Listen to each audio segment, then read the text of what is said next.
Justicia de Dios, parte 5.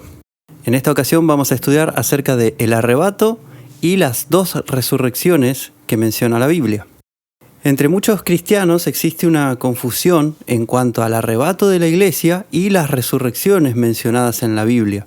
Apocalipsis 20:5 nos dice que la primera resurrección se producirá luego de los tiempos de la tribulación, por lo cual muchos cristianos sostienen que no puede haber una resurrección y arrebato previo a la tribulación. De hecho, muchos creen que ni siquiera va a haber un arrebato.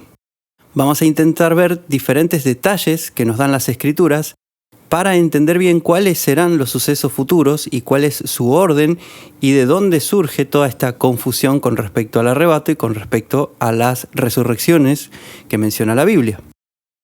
Juan 5:28 y 29 nos dice: «No os asombréis de esto, porque vendrá la hora cuando todos los que están en los sepulcros oirán su voz, y saldrán los que hicieron el bien para resurrección de vida, pero los que practicaron el mal para la resurrección de condenación».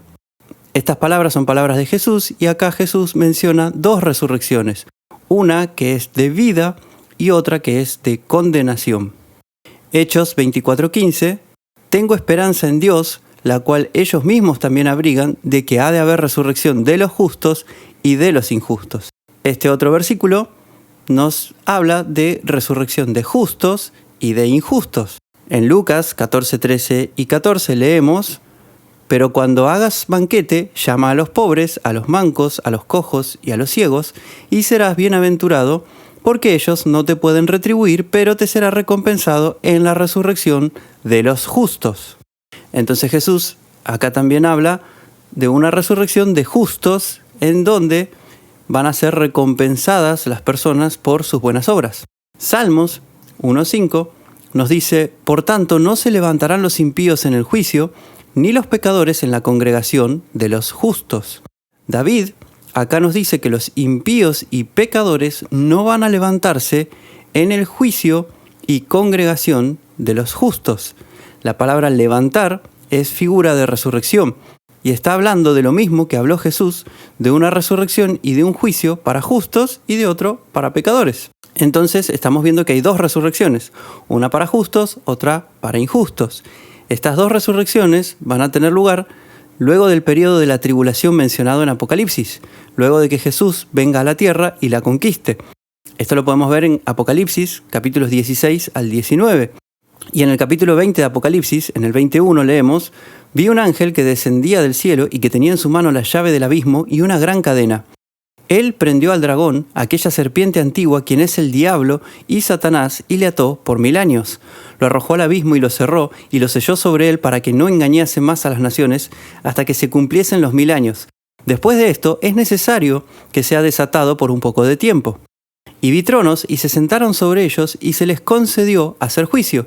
Y vi las almas de los degollados por causa del testimonio de Jesús y por la palabra de Dios. Ellos no habían adorado a la bestia ni a su imagen, ni tampoco recibieron su marca en sus frentes ni en sus manos. Ellos volvieron a vivir y reinaron con Cristo por 1000 años. Pero los demás muertos no volvieron a vivir sino hasta que se cumplieran los 1000 años. Esta es la primera resurrección».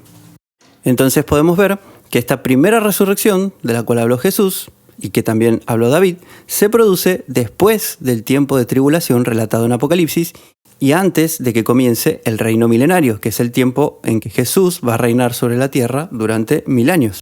Apocalipsis 26 dice: «Bienaventurado y santo el que tiene parte en la primera resurrección.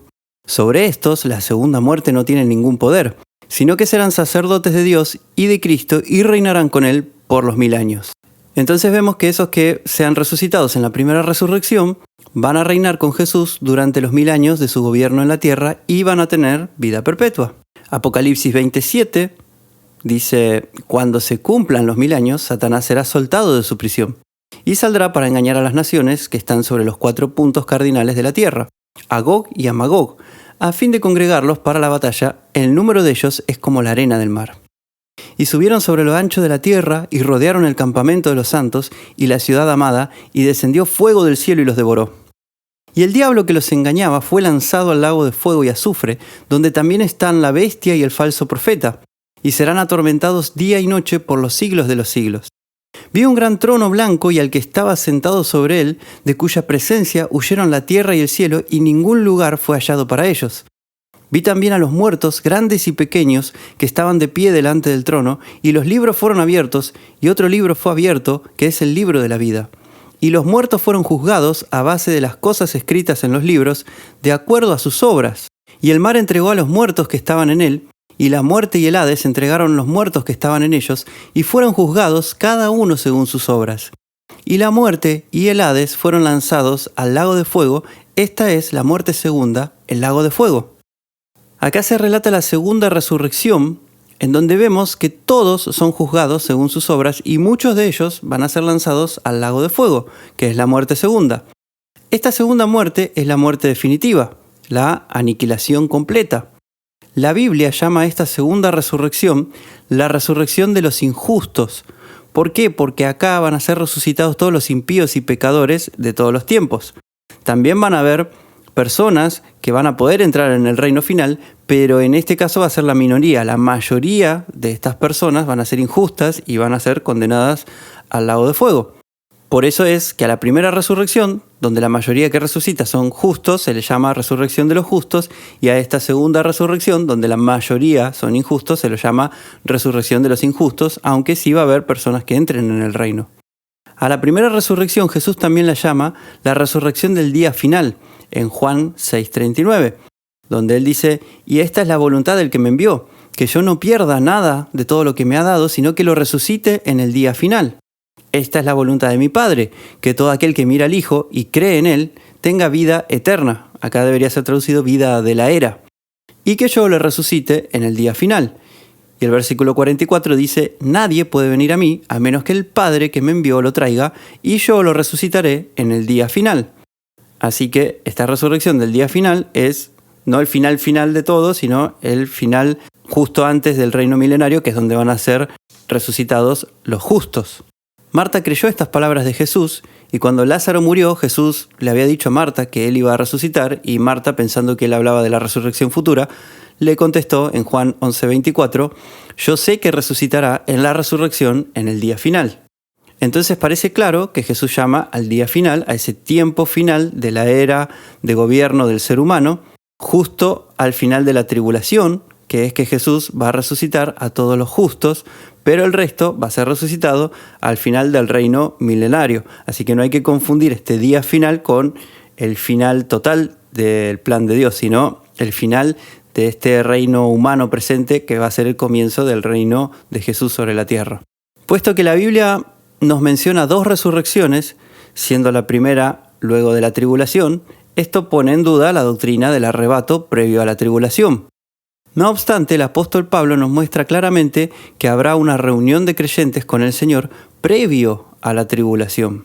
En 1 de Tesalonicenses 4:14 leemos: «Porque si creemos que Jesús murió y resucitó, de la misma manera Dios traerá por medio de Jesús y con él a los que han dormido. Pues os decimos esto por palabra del Señor. Nosotros que vivimos, que habremos quedado hasta la venida del Señor, de ninguna manera precederemos a los que ya durmieron.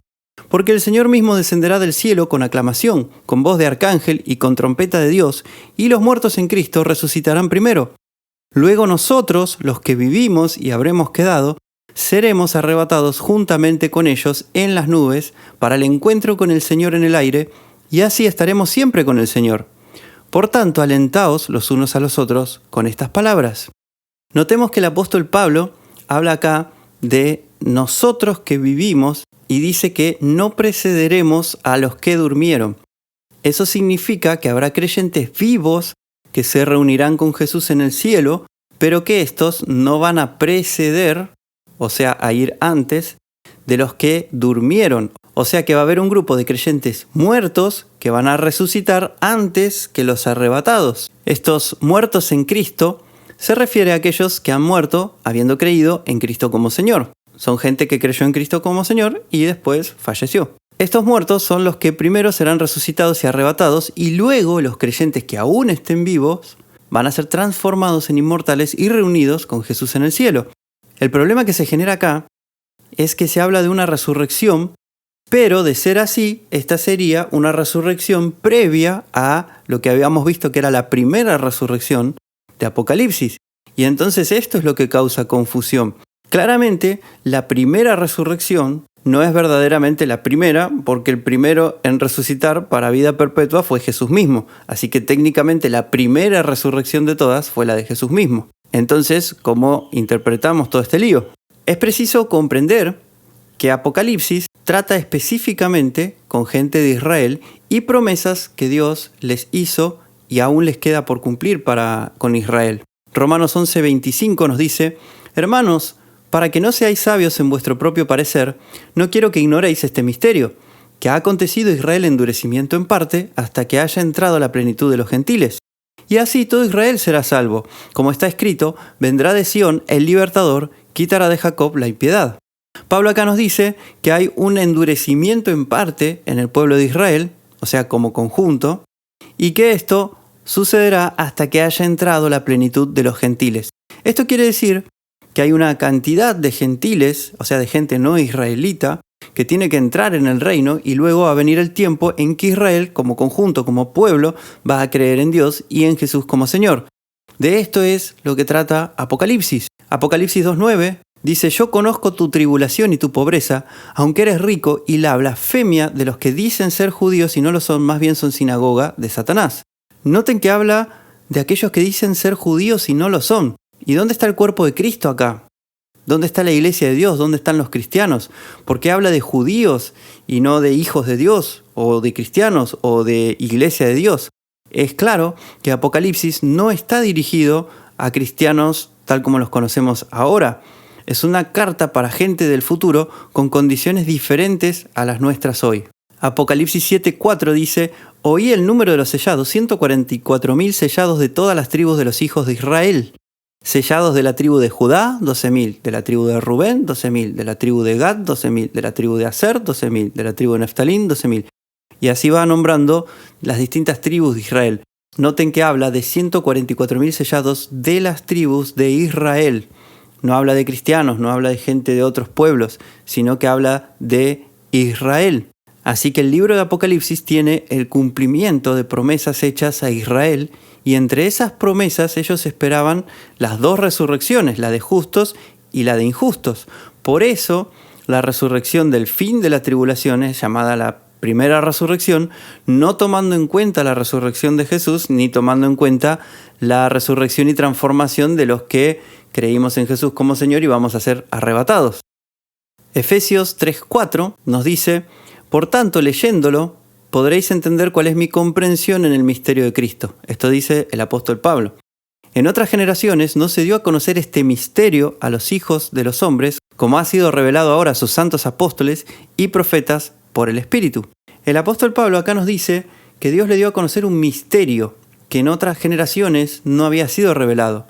La palabra misterio en griego es mysterion, que significa un secreto espiritual, algo oculto que solamente Dios sabe y Dios puede dar a conocer. Por supuesto, una vez que lo revela ya no es un misterio, pero hasta ese momento esto era algo oculto, algo que solamente Dios sabía, nadie lo podía saber, no estaba revelado, no estaba en la Biblia. Y si no estaba revelado, quiere decir que no estaba revelado ni siquiera por Jesús, porque acá Pablo escribe después de que Jesús resucita. Así que hasta el momento en que Dios le revela esto a Pablo, todo esto era un misterio, era algo oculto, algo que nadie había revelado. Colosenses 1:25 dice: De ella llegué a ser ministro según el oficio divino que Dios me dio a vuestro favor, para dar pleno cumplimiento a la palabra de Dios, el misterio de Dios que había estado oculto desde los siglos, desde las eras, se podría traducir mejor esta palabra, y generaciones, pero que ahora ha sido revelado a sus santos. Entonces nuevamente Pablo está diciendo que a él se le dio a conocer este misterio oculto desde eras anteriores. Este misterio abarca varias cosas que no son objeto de este estudio en particular, pero entre otras cosas que estaban escondidas, que no estaban reveladas, era el arrebato mismo. Primera de Corintios 15:51 dice: He aquí os digo un misterio, no todos dormiremos, pero todos seremos transformados. ¿Ven? No estaba revelado antes, esto recién lo revela el apóstol Pablo acá. 52. En un instante, en un abrir y cerrar de ojos, a la trompeta final, porque sonará la trompeta, y los muertos serán resucitados sin corrupción, y nosotros seremos transformados. Estos versículos hablan de lo mismo que 1 de Tesalonicenses 4, 14 y 18, que nos habla del arrebato. Nos dice que no todos vamos a dormir, o sea, no todos vamos a morir, pero sí todos los creyentes, vamos a ser transformados. Los muertos van a resucitar y los creyentes que todavía estén vivos van a ser transformados. Esto era un misterio, o sea, era un secreto guardado por Dios. No había sido antes revelado, entonces no lo vamos a encontrar en ninguna parte en el Antiguo Testamento. Y tampoco vamos a encontrar que Jesús haya hablado del arrebato, porque era un misterio hasta que Dios lo revela al apóstol Pablo. El hecho de que todos los que creemos en Jesús formamos parte de un cuerpo en Cristo, unidos espiritualmente a Él, era parte de este secreto guardado por Dios. Y junto con esto, también era un secreto el arrebato de la iglesia previo a la tribulación. Puesto que todo esto era un secreto, como dije recién, no lo vamos a encontrar en ninguna parte en el Antiguo Testamento. No vamos a encontrar una sola palabra de todo esto entre las prédicas de Jesús. Jesús habló de las 2 resurrecciones prometidas a Israel, o sea, lo que ya estaba revelado, pero no reveló nada sobre el arrebato, porque era un secreto guardado por Dios y lo tenía que guardar ese secreto hasta que Jesús cumpliera su plan. Dios lo reveló después de la resurrección de Jesús. Cuando Juan escribe el Apocalipsis, por supuesto que él ya sabía sobre el arrebato, pero él habla de primera y segunda resurrección porque él está escribiendo, recordemos, a un grupo de israelitas y entonces tiene que correlacionar lo que él está diciendo con las promesas que se le habían dado a Israel en el Antiguo Testamento y las que también después refirió Jesús. Además, cuando suceda el Apocalipsis, que es a quien realmente están dirigidas las cartas de Juan, el arrebato ya va a haber ocurrido. Así que ellos no van a estar esperando el arrebato, van a estar esperando la primera y segunda resurrección. Esa va a ser la esperanza de ellos después del arrebato y cuando estén en medio de la tribulación. Pero pensemos lo siguiente. Supongamos que Juan hubiera tomado el arrebato como la primera resurrección. Entonces Juan tendría que haber dicho, bueno, en base al misterio revelado al apóstol Pablo, entonces esta va a ser la segunda resurrección y esta otra va a ser la tercera resurrección.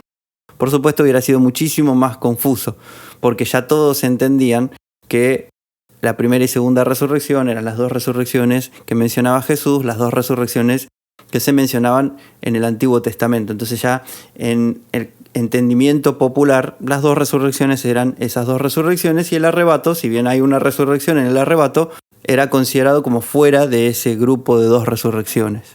Otra pieza de evidencia de que el arrebato mencionado en 1 de Tesalonicenses difiere de las promesas dadas a Israel y de lo hablado por Jesús es que en Mateo 24, cuando Jesús habla de su venida, se dice que Él va a venir a la tierra y que los ángeles se encargarán de separar a los creyentes de los incrédulos.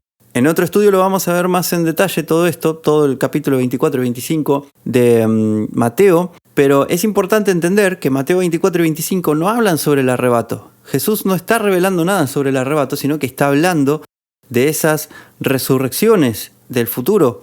Está hablando de lo que iba a pasar en la tribulación. Fíjense, Mateo 24, 29 dice, pero inmediatamente después de la tribulación de aquellos días, o sea, ya está hablando de algo después de la tribulación y el arrebato es antes. Inmediatamente después de la tribulación de aquellos días, el sol se oscurecerá y la luna no dará su resplandor, las estrellas caerán del cielo y los poderes de los cielos serán sacudidos. Entonces se manifestará la señal del Hijo del Hombre en el cielo, y en ese tiempo harán duelo todas las tribus de la tierra, y verán al Hijo del Hombre viniendo sobre las nubes del cielo con poder y gran gloria. Él enviará a sus ángeles con un gran sonar de trompeta, y ellos reunirán a los escogidos de él de los 4 vientos, desde un extremo del cielo hasta el otro. Como dije, esto que relata Jesús es inmediatamente después de la tribulación, lo cual lo sitúa en el mismo tiempo relatado en Apocalipsis. Vamos a Apocalipsis. Apocalipsis 16:15. He aquí yo vengo como ladrón, bienaventurado el que vela y guarda sus vestidos para que no ande desnudo y vean su vergüenza. Y los congregó en el lugar que se llama en hebreo Armagedón. Y en Apocalipsis 19:14 leemos, los ejércitos en el cielo le seguían en caballos blancos, vestidos de lino fino, blanco y limpio. De su boca sale una espada aguda para herir con ella a las naciones, y él las guiará con cetro de hierro. Él pisa el lagar del vino del furor y de la ira del Dios Todopoderoso. En su vestidura y sobre su muslo tiene escrito el nombre Rey de Reyes y Señor de Señores. Vi a un ángel que estaba en pie en el sol, y él gritó con gran voz a todas las aves que volaban en medio del cielo, diciendo, venid, congregaos para el gran banquete de Dios, para que comáis la carne de reyes, de comandantes y de los poderosos, y la carne de caballos y de sus jinetes, y la carne de todos, tanto de libres como de esclavos, tanto de pequeños como de grandes. Y vi a la bestia y a los reyes de la tierra y a sus ejércitos congregados para hacer la guerra contra el que estaba montado sobre el caballo y contra su ejército. Y la bestia fue tomada prisionera, junto con el falso profeta que había hecho delante de ella las señales con que había engañado a los que recibieron la marca de la bestia y adoraban a su imagen. Ambos fueron lanzados vivos al lago de fuego, ardiendo con azufre. Los demás fueron muertos con la espada que salía de la boca del que estaba sentado sobre el caballo, y todas las aves se hartaron de la carne de ellos. Después de los días de tribulación, entonces, Jesús va a venir a la tierra, va a congregar a los santos en el lugar llamado Armagedón, que en realidad es el monte Mellido, y va a haber una gran batalla muy sangrienta. Por eso se dice que Jesús va a pisar el lagar del vino del furor y de la ira de Dios. El lagar es donde se pisa la uva para sacarle el jugo y hacer el vino. Aquí ese vino representa la sangre de la gente que va a batallar contra el Señor y que va a morir. Por eso se usa la figura del lagar, de la cantidad de sangre que va a ser derramada. Así que esta reunión que se hace luego de la tribulación es sobre un lugar en la tierra con el objetivo de librar una batalla muy sangrienta, después del cual viene la resurrección de los justos y comienza el reino de 1000 años del Señor. Por otro lado, 1 de Tesalonicenses 4:17 dice que seremos arrebatados en las nubes. No que Jesús viene a la tierra, sino que nosotros vamos a las nubes para encontrarnos con el Señor en el aire y luego de eso vamos a estar siempre con el Señor. Esto difiere por completo a lo dicho por Jesús y a lo dicho en Apocalipsis, ya que 1 de Tesalonicenses no habla de una reunión sobre la tierra para una batalla, sino que habla de una reunión en el cielo, en el aire, de los creyentes con Jesús. Son dos eventos totalmente distintos. También hay una confusión con respecto a la mención de la trompeta en 1 de Tesalonicenses. 1 de Tesalonicenses 4:14 dice, porque si creemos que Jesús murió y resucitó, de la misma manera Dios traerá por medio de Jesús y con él a los que han dormido. Pues os decimos esto por palabra del Señor. Nosotros que vivimos, que habremos quedado hasta la venida del Señor, de ninguna manera precederemos a los que ya durmieron. Porque el Señor mismo descenderá del cielo con aclamación, con voz de arcángel y con trompeta de Dios, y los muertos en Cristo resucitarán primero.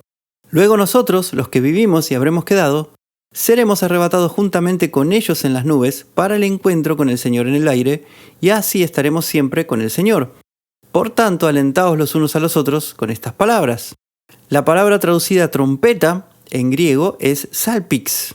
Este era un instrumento de viento espiralado que tenía un sonido muy fuerte y en el primer siglo era usado principalmente para dar señales entre los militares. Este era el uso esencial que tenía al principio, como por ejemplo en 1 Corintios 14:8. Pero también era usada en el inicio de ciertos eventos como las luchas de gladiadores o las competencias atléticas. En la Biblia, la palabra trompeta se usa como figura de un anuncio importante, el comienzo de algo, o también para denotar una voz o sonido que puede ser escuchado a gran distancia y que no va a pasar desapercibido, como en Apocalipsis 1:10. El contexto es el que determina el sentido.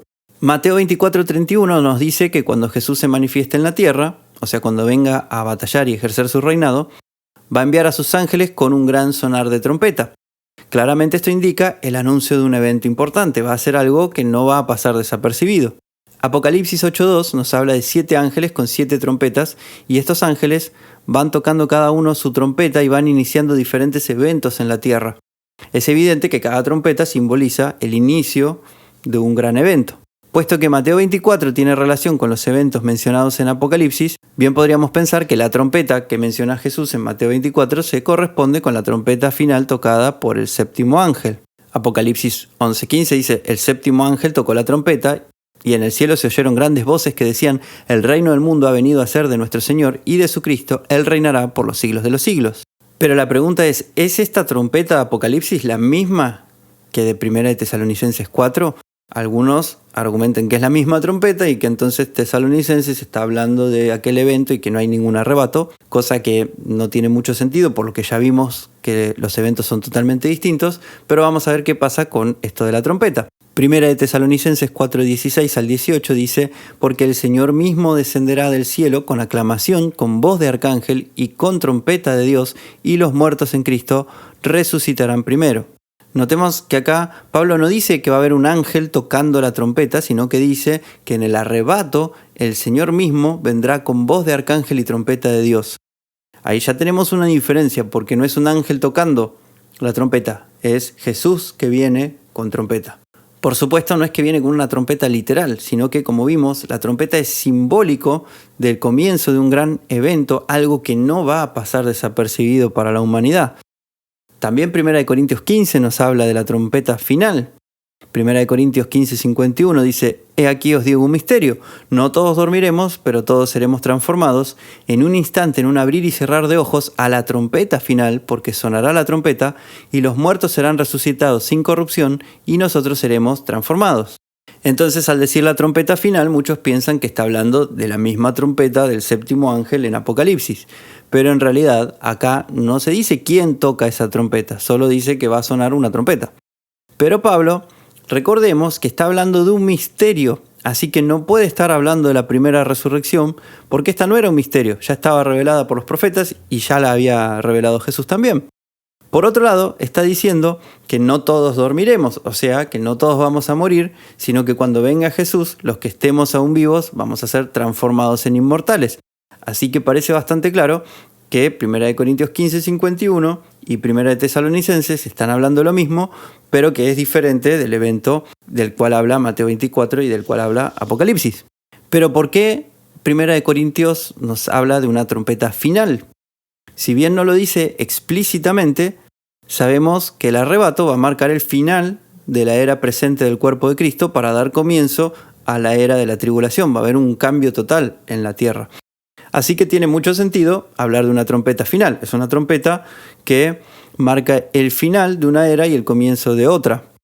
Del mismo modo, la trompeta del séptimo ángel en Apocalipsis va a marcar el final de la tribulación y el comienzo del reino milenario. Son trompetas finales las dos, pero de finales distintos. De este modo podemos ver que no hay contradicciones en las Escrituras. El problema surge cuando queremos igualar pasajes de la Biblia que hablan de temas distintos. Que dos pasajes de la Biblia tengan algunos elementos que sean similares o que tengan palabras que sean similares no quieren decir que hablen de lo mismo. Por eso tenemos que prestar mucha atención a los detalles, porque si no prestamos atención a los detalles podemos tomar como que dos eventos totalmente distintos están hablando de lo mismo, entonces nos va a costar armonizarlos y entonces va a llegar un momento donde vamos a tener que elegir o creemos en uno o creemos el otro y descartamos el anterior, y en realidad no hay que descartar nada, lo que hay que hacer es interpretar correctamente las Escrituras y prestar atención a estos detalles. Por ejemplo, si yo un día digo, a mi hijo le gusta la programación, y otro día digo, a mi hijo le gusta aprender sobre nutrición, alguien podría pensar que tengo un solo hijo al que le gusta hacer esas cosas. Pero quien me conoce un poco más sabe que tengo dos hijos y que a uno le gusta la programación y al otro le gusta la nutrición. El que yo haya usado las palabras a mi hijo en ambas oraciones no significa que estoy hablando del mismo hijo. Si en otra parte yo escribiera, mi hijo no tiene idea de cómo escribir una línea de código, quien me leería podría incluso suponer que me contradije al decir que a mi hijo le gusta la programación, pero ¿cómo va a ser que le gusta la programación si no sabe escribir código? O podría pensar que es probable que tenga más de un hijo y que a uno le gusta la programación y a otro no. Entonces, para poder tener un panorama completo tendría que conocer un poco más sobre mi vida, sobre mis hijos y sobre otros detalles. Entonces, con la palabra es lo mismo. Pueden haber elementos muy similares, entonces ¿cómo hacemos para resolverlo? Bueno, para eso tenemos que estudiar y ver qué dice la palabra en otros pasajes, como estamos haciendo ahora. Este ejemplo que doy es muy simple, pero es muy importante que al estudiar la Biblia no saquemos conclusiones apresuradas. Si dos pasajes parecen hablar de lo mismo, pero tienen diferencias notables, entonces tenemos que sospechar que quizá no estén hablando de lo mismo y estudiar en profundidad para corroborar si realmente están diciendo lo mismo con distintas palabras o si en realidad están hablando de dos eventos diferentes. También, si dos pasajes parecen contradecirse, tenemos que tratar de analizarlos para entender por qué se produce esa aparente contradicción. No podemos agarrar el que nos gustó más y eliminar al otro sin ninguna causa y sin ningún análisis y sin darle ningún pensamiento. No. Si dos pasajes se contradicen, tenemos que estudiar los dos para entender a ver cómo resolver esa contradicción. Pero no puedo al azar o porque a mí me gustó uno, creer uno y descartar el otro. Si creemos que Dios es el autor de la Escritura, entonces tenemos que creer que no hay contradicciones. Esas contradicciones pueden estar en alguna copia del texto, en alguna mala traducción o a veces simplemente en que no estamos entendiendo bien lo que estamos leyendo. Mayormente está en nuestro entendimiento y se resuelve leyendo, analizando, pensando, razonando y obviamente orando a Dios para que nos dé la guía y el entendimiento necesario. En otras ocasiones sí hace falta un estudio más profundo para entender algunos errores de traducción, algunos errores de copia o transmisión del texto. Eso entra más en el campo de la teología, de la exégesis bíblica, pero en la mayoría de los casos, leyendo ya podemos aprender muchísimas cosas. Para concluir, el orden de los eventos finales del juicio y la resurrección es así. Primero, el arrebato.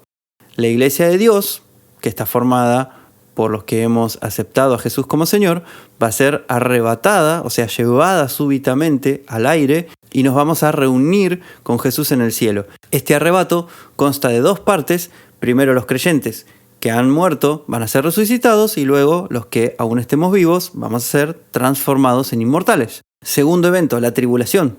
Después del arrebato llega el tiempo de la tribulación en la tierra, donde Dios va a derramar su ira y su castigo sobre la maldad del ser humano. Y ahí se va a romper la dureza del corazón de Israel como pueblo y muchos van a creer y recibir la salvación. Tercero, la primera resurrección. Al final de la tribulación, entonces, Jesús viene con nosotros, que somos su iglesia, y con sus ángeles a pelear y ganar la tierra para reinarla en aquella batalla del monte de Megido, en la batalla de Armagedón. Y después de esa batalla se produce la primera resurrección, también llamada resurrección de los justos o resurrección de vida. Acá van a resucitar todos los creyentes previos a Jesús y los de la tribulación. Ninguno de los que reciban la resurrección acá van a pasar por la segunda muerte. O sea, todos los que resucitan acá van a resucitar para vida perpetua. Y acá también se van a repartir las recompensas para el reino milenario. Cuarto punto, el gobierno de los 1000 años. El diablo es atado y Jesús va a reinar por 1000 años sobre la tierra en un reino de paz y prosperidad. Va a haber gente hecha inmortal en el arrebato, gente resucitada en la primera resurrección y gente mortal que va a ser la que sobrevivió al tiempo de la tribulación. Después de esto el diablo es soltado, va a engañar a las naciones para hacer guerra contra el Señor y es completamente derrotado y lanzado al lago de fuego después de estos 1000 años. Y acá es donde viene el quinto punto, la segunda resurrección, que es después de la derrota del diablo, todos los que aún estén muertos van a ser resucitados y van a ser juzgados. Y debido a que la mayoría de acá no va a recibir la vida en el reino venidero, esta resurrección es llamada la resurrección de injustos, también es llamada resurrección de condenación, resurrección de pecadores o de impíos. Todos aquí van a ser juzgados por sus obras, los pecadores van a recibir su justo castigo y después de esto va a comenzar el reino final, el reino perpetuo, con Dios y Cristo gobernando sobre la tierra para siempre, según lo que dice Apocalipsis capítulos 21 y 22. Finalmente leemos en Apocalipsis 22, 1 al 5, «Después me mostró un río de agua de vida resplandeciente como cristal que fluye del trono de Dios y del Cordero. En medio de la avenida de la ciudad y a uno y otro lado del río, está el árbol de la vida que produce 12 frutos, dando cada mes su fruto. Las hojas del árbol son para sanidad de las naciones. Ya no habrá más maldición, y el trono de Dios y del Cordero estará en ella, y sus siervos le rendirán culto. Verán su rostro, y su nombre estará en sus frentes. No habrá más noche, ni tienen necesidad de luz de lámpara, ni de luz del sol, porque el Señor Dios alumbrará sobre ellos, y reinarán por los siglos de los siglos».